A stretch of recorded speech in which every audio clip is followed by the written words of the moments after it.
Masechet Bava Daf Kuf Samer.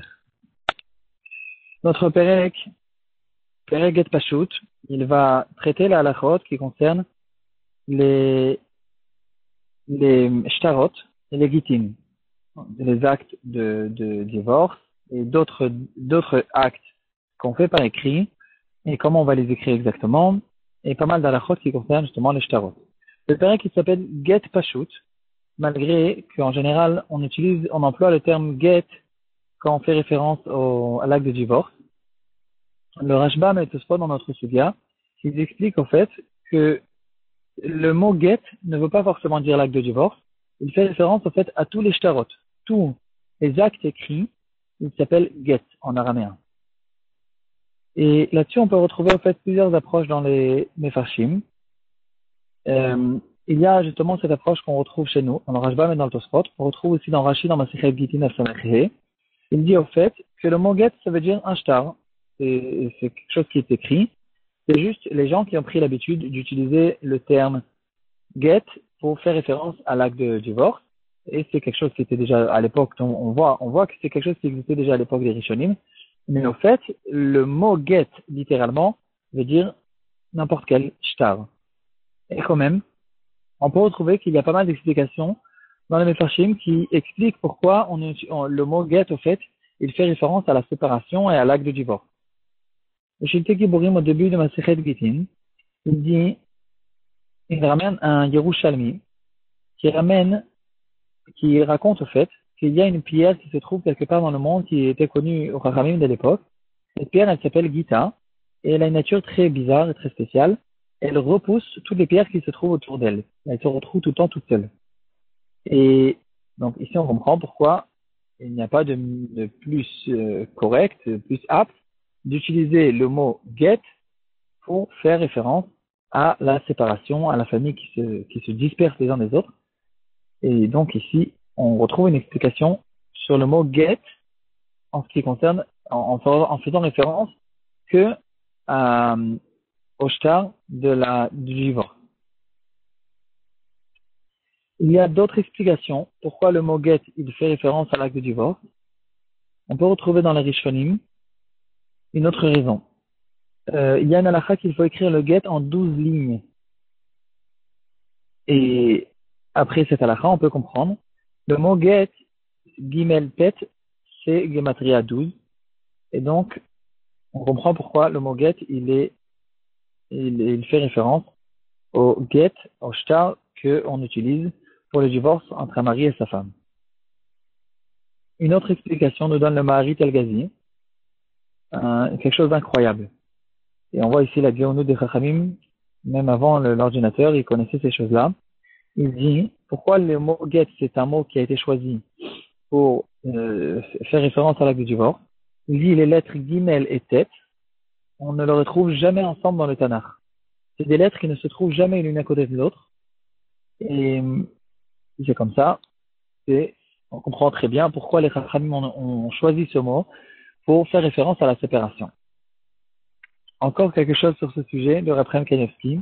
On voit la grandeur de Rav Kanievsky qui, lui aussi, avant que les ordinateurs savaient faire des choses de ce genre, il relève une question très spéciale dans son livre Ta'amad Ekra. C'est un livre d'Ivrei Torah de Rav Kanievsky sur le Tanakh. Et il dit, pourtant, il y a encore d'autres lettres qui ne se trouvent jamais ensemble. Le Gimel et le Kouf, le Zayn et le Tet, le Zayn et le Tzadik, et le Samech et le Tzadik, toutes ces lettres-là ne se trouvent jamais ensemble.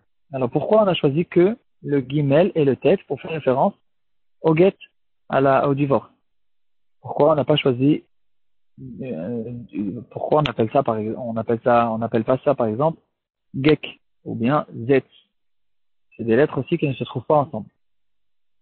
Et là, Rav Kanievsky nous donne deux réponses. Une première réponse, c'est que tout simplement on a choisi la première de la liste, la liste des lettres qui ne se trouvent jamais ensemble. Comme on a vu ici, il y en a encore 4 que Rav Kanievsky nous ramène. La première, quand on va en fonction de l'ordre de l'alphabet, c'est le Gimel et le Tet. Après, il y aura le Gimel et le Kouf. Ensuite, on passe à Zayn, etc. Donc la première, c'est le Gimel et le Tet, et c'est pour ça que les Chachamim ont choisi ce mot. Une autre explication, ici il nous dit que souvent on connaît que quand il y a une marloquette entre les Chachamim, ça ne veut pas dire forcément, quand on retrouve plusieurs raisons, c'est pas forcément qu'il y a une marloquette. Très souvent, c'est Elouva Lidivrei le Kun Chaim, et que quand les Chachamim ont fait cette akana, quand il y a eu cette mitzvah, etc., toutes les raisons sont vraies. Donc ici, on a retrouvé, on a entendu suffisamment de raisons pourquoi appeler le mot get, pourquoi le mot get porte son nom, ou parce que il faut l'écrire en 12 lignes, ou bien à cause de cette pierre qui s'appelle Gita, etc. Et aussi, encore une autre raison, c'est à cause que le Gimel et le Tet ne se trouvent jamais ensemble. On a suffisamment de raisons et toutes les raisons sont vraies.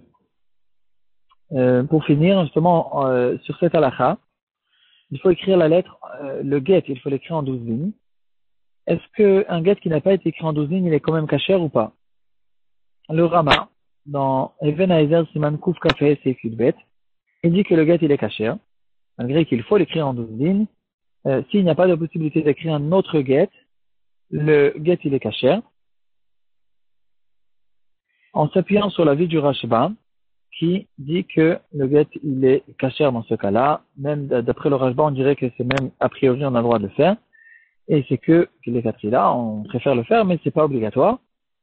Et en s'appuyant sur l'avis du Rashba, dans le cas où ça a déjà été fait, on va rendre kasher ce get. Une preuve qui a été ramenée sur cette chose-là, que c'est sûr que le get il est quand même kasher, preuve sympathique. C'est écrit dans la Mishnah dans la Masechet Gittin Perek Bet Mishnah Gimel que le get on a le droit d'utiliser. La Mishnah là-bas elle parle sur quoi on a le droit d'écrire le get, sur quelle matière. Et un des exemples que la Mishnah elle nous dit, c'est d'après certains avis on a le droit d'écrire le get même sur une feuille d'un olivier. Et la feuille de l'olivier elle est très petite. C'est pas comme la feuille de la figue par exemple qui est assez grande. C'est une feuille qui est extrêmement petite et donc on comprend très bien qu'il n'y a aucune possibilité d'écrire 12 lignes, le get en 12 lignes sur cette feuille. Si on l'écrit sur la feuille, on écrit très serré en 4-5 lignes.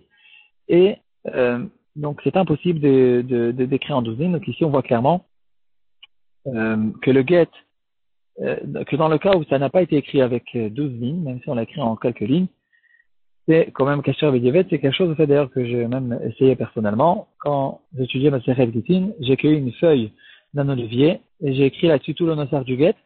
C'est possible, en écrivant avec un stylo qui écrit très très fin et très petit, c'est possible, mais bien sûr qu'il n'y a aucune possibilité de le faire en 12 lignes.